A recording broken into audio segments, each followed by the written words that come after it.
안녕하십니까. 러펀드의 금융사 토킹 어바웃입니다. 자, 오늘로 3회째 맞이했습니다. 자, 오늘 금융사 토킹 어바웃에서는요, 좀 시간을 더 멀리, 아주 멀리 가가지고요, 400년 전에 조선시대 화폐인 상평통보가 발행됐던 시절로 가보도록 하겠습니다. 자, 우리가 돈의 역사를 제대로 알아야지 우리가 돈을 만들기 위한, 재테크를 잘하기 위한, 투자를 잘하기 위한 기틀을 만들 수 있습니다. 아주 먼 옛날 이야기이기 때문에 재미없어요 라고 생각하지 마시고 오늘 흥미있게 이 내용을 보시다 보면요, 돈의 큰 그림을 이해하시는데 도움이 되시리라 그렇게 믿겠습니다. 자, 상평통보 이야기에 앞서 가지고요, 자, 조선시대 화폐 상황부터 한번 알아보도록 하겠습니다. 자, 17세기 중반까지 조선시대는 화폐의 존재 자체가 미미했습니다. 자, 그도 그럴 것이 그 이전 시대인 고려시대에도 화폐를 유통하려고 노력은 하긴 했지만요, 자, 현실적으로 유통이 잘 안 됐어요. 조선 초인 세종시대 때도 자, 화폐를 유통하려 했지만 사람들이 화폐를 쓰기보다는 쌀로 직접 물물 교환하거나 면포로 활용하는 경우가 대부분이었습니다. 자, 가장 큰 이유는요, 자, 이 화폐를 제조하는 은과 동이 우리 한반도에서는 생산량이 적었기 때문입니다. 자, 그래서 현실적으로 과거에 화폐를 만들기 위해서는 외국에서 소재를 수입해야 하는데 예전에 좀 가난했잖아요. 그것도 또 어렵고 그러다 보니 이 화폐가 통용되지 못했던 것이 현실입니다. 자, 그나마 고려시대 때 철전이 만들어지긴 했지만 쉽게 녹슬다 보니까 쓰이지가 않았죠. 자, 그런데요, 조선시대를 지나면서 이제 조선 중기를 지나면서 조금씩 화폐의 필요성이 점점 부각되게 됩니다. 왜냐하면 이제 왕실에서도 뭘 사려고 하면 쌀을 뭐 이렇게 술에 싣고 나가가지고 뭐 종로에 이제 포목상에서도 바꾸고 뭐 어물전에서 바꾸고 이래야 됩니다. 이게 얼마나 불편합니까? 자, 그래서 면포와 쌀이 화폐 대용으로 쓰긴 하였지만 이제 서서히 바뀌어야 가야 된다라는 의견들이 계속 있어 왔습니다. 자, 광해군 시대와 효종 인조 즈음에 화폐의 필요성이 진지하게 부각이 됐어요. 그 전에는 이제 화폐의 필요성이 있긴 하였지만 유통하려고 노력했지만 실패. 하지만 저 시대 임진왜란 이후지 않습니까? 자, 화폐의 필요성이 본격적으로 부각이 되게 됩니다. 교환의 편의성도 있지만, 자, 왕들이 그 이전까지는 유교 경전에 따라서 금욕주의가 강했다 보니까 상업을 억제했었지 않습니까? 조선시대가. 자, 그러다 보니 화폐 필요성이 없었는데 임진왜란 이후부터 해서는 생각해 봤더니 일본, 청나라 이렇게 강해진 이후 생각해 보면 상업 아닙니까? 상업을 이제 어느 정도 부흥시켜야 될 필요성이 있고, 그리고 이 왕실 입장에서도 돈이 많이 쓰여요. 그런데 이 왕실 입장에서 만약에 화폐를 직접 주조할 경우 화폐 주조 차익을 얻을 수 있다는 것을 깨닫게 됩니다. 예를 들어서 구리 한 냥 가지고 엽전 2개를 만들어서 이제부터 이거는 2냥이야 라고 한다면, 자, 화폐를 만든 왕실 입장에서는 한 냥이 저절로 차익으로 생기게 되죠. 이게 바로 화폐 주조 차익인데 현재 사회에서도, 현재 국가들에서도 이런 화폐 주조 차익은 아주 유용한 도구로 사용되고 있습니다. 대신에 이제 너무 많이 발행하게 되면 인플레이션이 발생되기 때문에 적절히 통제를 하면서 화폐를 만들고 있죠. 자, 결국 숙종 때 되어서야 제대로 된 화폐라고 할 수 있는 상평통보가 제조되고 유통되기 시작합니다. 자, 그런데 자, 우리나라에 구리가 부족하다 보니까 일본에서 구리를 사왔어야 되는데 일본도 구리가 품귀 상태에 이르게 됩니다. 자, 그러다 보니 구리 가격이 급등했고, 자, 화폐 주조 차익이 역전이 되는 시기도 발생해요. 예를 들어서 구리 한 냥 가지고 두 냥의 화폐를 만들 계획이었는데, 구리 한 냥 가지고 화폐 한 냥도 안 되는 그 화폐만 만들 수 있는 상황이 된 것입니다. 실제 구리 값이 더 비싸다 보니까 그런 현상이 나타났다 보니까요. 구리를, 그러니까 상평통보를 녹여서 구리를 추출해서 파는 게 더 이게 가치가 있는 그런 상황이 발생하기도 했다고 합니다. 자, 한 10년 전인가요? 우리나라에서도 10원짜리 동전이 구리일 때, 예, 어땠습니까? 예, 그거 가지고 녹여서 구리만 추출해서 비싸게 팔으셨던, 예, 일당도 계셨지 않습니까? 예, 그런 화폐 주조, 예, 차익이 역전되는 시기가 있었습니다. 자, 그나마 다행히 17세기 중엽에는 동남아에서 구리가 유입되면서, 예, 그러한 화폐 주조 차익 역전이 이제 진정되게 됩니다. 자, 그렇다면요, 그 시기 때 화폐 주조 차익을 이제 어떤 그 서양하고 한번 비교를 해보도록 하겠습니다. 자, 이 자료는 제임스 팔레의 전통 한국의 정치와 정책에 있는 자료를 바탕으로 해서 준비한 자료인데요. 자, 17세기 초의 조선은 화폐 주조 차익이 거의 한 50% 가까이 되었습니다만, 자, 19세기 초에는 10% 수준까지 크게 떨어지게 됩니다. 화폐 주조 차익이 그렇게 크지 않았죠. 자, 그런데 유럽 같은 경우에는 금화가 거의 한 이거 90%가 넘어갑니다. 예. 그리고 은하 같은 경우에도 한 70% 이상 이렇게 되기 때문에 화폐 주조 차익이 발생하고 이게 왕실에 불을 키우는 원동력이 되기도 했습니다. 조선은 조금 아쉬운 부분이 있었죠. 자, 그래도 상평통보는 그래도 17세기, 18세기에 통용되고 유통되면서 안착되게 됩니다.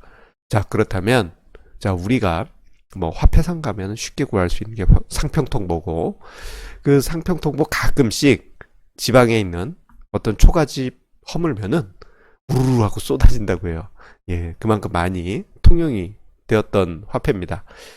자, 상평통보의 가치는 과연 어떻게 될까요? 자, 이 가치를 알아보기 전에 단위부터 우리가 이해하실 필요가 있습니다. 자, 우리가 상평통보 보게 되는 요 모양, 예, 동전 하나. 요거 이제 푼입니다. 푼. 예, 푼. 한 푼 주입쇼 할 때 그 푼입니다. 이게 이제 10개 모이면은, 예, 전이 됩니다. 10개. 이게 이제 또 전이 10개 모여서, 예, 한 양이 되고, 그거는 이제 100개의 푼이 모였다는 얘기죠. 예. 그리고 한 양이 10개 모이면은, 예, 이것도 쓰기 힘듭니다. 이게 한 양이 10배 모이면 한 관이 됩니다. 와, 가장 큰 단위죠. 자, 그래서 한 관을 이제 상평통보로 가지고 있으면 이게 1000개 가까이 됩니다. 동전 1000개. 아이고, 상상만 해도 불편하네요. 자, 그러면 저 한 푼 그리고 한 양, 이 가치는 도대체 어느 정도 될까요? 한 양이면은 상평통보 100개인데 그 가치를 한번 보도록 하겠습니다. 그래서 자, 18세기 중엽에 실학자 황윤석님의 이재난고에 나온 소득과 물가 자료를 토대로 해서 보게 되면요, 서울 지역의 쌀 가격이 그때 당시 한 말에 한 양이었다고 합니다. 한 말은 대략 한 16kg 정도 되는데요. 현재 우리나라 쌀 가격이 20kg으로 볼 때 정말 싼 거는 3만 원에서 한 비싼 거는, 예, 7만 원까지 간다고 하니까요. 대략 따져보면 한 양이 5만 원으로 우리가 대략적으로 계산을 해볼 수 있습니다. 그렇다면 그것의 10분의 1인 1전은 5천 원. 그리고 그것의 10분의 1인 한 푼은, 예, 2,500원으로 우리가 역산을 해볼 수 있는 것이죠. 그리고 한 냥의 10배인 한 관은 50만 원으로 계산할 수 있겠습니다. 자, 예를 들어서 자, 우리 거지 풍자할 때 어떻게 합니까? 깡통 차고 한 푼 줍쇼 하지 않습니까? 예, 거기서 그 한 푼, 한 푼이 바로 대략 500원이라고 생각하시면 됩니다. 뭐 개그 프로 중에 뭐 한 몇 년 전 개그 프로였던 것 같아요. 뭐 안 해주면 500원 뭐 이랬던 거 있었는데 그 개념하고 일치하시면 될 것 같습니다. 자, 그리고 그 앞서 언급드린 자, 이재난고에 나와 있는 자료 중에 몇 개를 끄집어 내보도록 하겠습니다. 자, 제가 참고 사진을 2개를 준비를 했어요. 다 김홍도 화백의 그림인데 이게 1700년대 중후반 물가 자료이고 그림 또한 김홍도가 활동하던 시기가 17세기 아닙니까? 얼추 비슷한 시점이어서 한번 준비를 해봤습니다. 자, 일단 오 마이 갓, 우리나라에 양반들은 꼭 쓰고 다니는 갓. 요즘은 그 아마존으로 해서 서양 사람들도 좋아한다고 해요. 자, 그 오 마이 갓의 가격이 한 냥이었다고 합니다. 자, 한 냥이면 얼마입니까? 5만 원. 오, 제법 비싸요. 그도 그럴 것이 이 갓을 만드는데 말총이 쓰이지 않습니까? 말 꼬리털 비쌀만 합니다. 5만 원. 자, 그리고 깜짝 놀라지 마세요. 탄건, 오 마이 갓 말고 탄건. 지금 김홍도 화백 거리에 쓰고 있는 이 탄건 같은 경우에는 7냥 1전. 그러니까 35만 5천 원. 와, 저건 엄청 비싸네요. 오 마이 갓이 5만 원 정도인데, 와, 저거 뭔가, 엄청난, 희귀템인가 봅니다. 자, 그리고 여행 중에 한 끼 식사가 얼마인가 봤더니 3푼에서 5푼 정도 됐다고 합니다. 그렇다면 한 1,500원에서 2,500원 정도 되겠죠? 자, 여기서 참고로 이야기 드리면은, 그때 당시 노동자 임금이 지금 현재 노동자 임금의 20분의 1 정도 수준이라고 하니까요. 뭐 금액 자체는 얼마 안 되네요 라고 생각할 수 있지만, 그때 그 시절에 뭐 양인이나 뭐 중인이나 상놈이나 좀 없는 분들 입장에서는 좀 부담스러운 가격일 수도 있습니다. 자, 그리고 자, 튼튼한 말을 여행 중에 한 마리 구입하면 40냥이었다고 합니다. 40냥이면 한 200만 원 되겠네요. 포르쉐 가격입니다. 18세기 포르쉐 200만 원. 아마 저때 당시로는 엄청난 돈일 거예요. 왜냐면요, 밑에 가격을 보시면 집 가격이 나옵니다. 초가집이 110냥 550만 원이었으니까 와, 집값의 반 정도 되는 말을 구입한 거예요. 뭐 조선판 포르쉐를 구입한 게 맞는 것 같습니다. 자, 그리고 9일간의 여행 경비가 12냥 2전 2푼, 그러니까 61만 1,000원 정도였다고 해요. 자, 이게 이제 그때 당시 노동자 임금이 20분의 1 정도인 것을 감안하면은 뭐 돈 1,000만 원 수준의 엄청난 여행 경비, 체감적인 여행 경비라고도 볼 수 있습니다. 자, 그렇다면요, 저거를 엽전 상평통보로 그대로 들고 다닌다면 1222개를 100개 문금 해가지고 그거를 12개를 넣고 다녀야 돼요. 우리 양반들 보면 이렇게 여기 뭐라고 그럽니까? 이게 갑자기 이름이 생각이 안 나네요. 팔 주머니에 엄청나게 엽전 넣고 다녔는데 그럴 수밖에 없었을 것 같습니다. 여기서 하나 꺼내서 탁 던지면 그게 한 냥이었으니까 한 냥이면은 5만 원. 이거 한 뭉치 던져서 5만 원? 뭐 그랬다고 합니다. 자, 앞서서 이제 초가집 가격도 말씀드렸는데요. 110냥 550만 원. 가치인데, 자, 우리나라에 전세제도가 있잖아요. 이게 우리나라에만 있는 특이한 임대 문화인데, 이게 조선시대에도 있습니다. 자, 전세가, 이 초가집의 전세가 60냥이었다고 하니까요. 자, 대략 300만 원. 예, 뭐 요즘하고 비율이 비슷한 것 같습니다. 집값 대비 한 5, 60%, 예, 그 정도 됐다고 합니다. 자, 따지고 보면은 저 정도 금액이 대략적으로 그때 당시 노동자의 어, 거의 뭐 몇 년 진금 수준이었다고 합니다. 예, 뭐 그랬다고 합니다.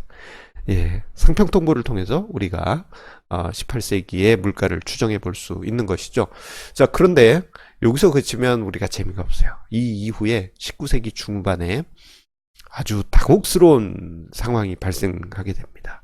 상평통보 하나로만 유통이 됐어요. 그러다 보니까 고액권이 없습니다. 자, 우리나라도 보면은 지금 현재 5만원권 발행될 때 정말 오랜 기간 사람들의 토론이 있은 이후에 5만원권이 생겼어요. 왜냐하면 5만원권이 생기면 사람들이 뭐 과소비가 늘어나고, 그리고 또 여러 가지 인플레이션이 벌어진다, 뭐 우려감이 많다 보니까 함부로 5만원권을 발행을 못했습니다. 조선시대는 더 심했겠죠. 자, 몇백 년 동안 고액권을 발행하지 않다가, 자, 19세기 때 정말 당혹스럽게 발행을 합니다. 자, 19세기 들면서요, 양반이 그 기하급수적으로 늘어납니다. 자, 우리 보면요, 집집마다 족보 없는 집 없어요. 자, 19세기 이전만 해도 그래도 양반의 수가 뭐 전체 인구에서 그렇게 큰 비중을 차지하지 않았는데, 19세기 넘어가면서 사람들이 먹고 살기 좋아지니까 돈을 좀 모았다 싶으면 그거 가지고 양반을 사요. 족보를 사고. 그래서 양반이 늘어나니 세금을 내야 될 상민의 수가 줄어들고, 자, 그러다 보니 조선 왕조 입장에서는 세수가 급감하는 상황이 벌어집니다. 그리고 그때 당시 이제 면포를 많이 사용했죠. 면포로 뭐 군대 면제 받기 위해서 면포로 대신, 예, 납부하기도 하고. 자, 산업혁명이 이때쯤에 발생하면서 서양에서 들어온 면포로 인해 면포의 가치가 폭락하게 됩니다. 예, 돈도 안 거치는데 면포 가치도 하락하니 이거 참 조선 왕조 입장에선 골치 아픈 상황이에요. 그런데 그때 당시 왕은 고종. 근데 그의 아버지 흥선대원군이 경복궁을 중건을 하시면서 재종이 엄청나게 빵꾸나게 됩니다. 자, 그러면서 어떻게 됐습니까? 예, 돈이 없으니까, 자, 주조차익 얻자 해가지고 당백전이란 것을 발행해요. 당백전. 자, 요거 하나면은 상평통보 100개 뭐 이런 식으로 정해가지고 무조건 발행했습니다. 이 화폐개혁이나 다름없죠. 자, 당연히, 자, 엄청난 인플레이션이 발생했고요. 자, 그 이전만 해도 상평통보가 1천만 냥 정도만 유통이 됐는데, 그 이후에는 1600만 냥 유통이 되었다고 합니다. 띠용. 그러면서 화폐가 폭증하니 물가 폭등이 일어나고 여러 가지 부작용이 심각하게 발생하면서 조선왕조가 붕괴되는, 그것을 더 가속화시키는 원인이 되었습니다. 자, 지금 화면상의 사진은요, 구한 말에 미국의 어떤 기자가 우리나라에 와서 150달러를 수행원한테 주고, 자, 150달러 너희 나라 돈으로 좀 바꿔와줘 했더니, 자, 이런 엄청난 예, 쇳덩어리 뭉치를 가져왔다고 합니다.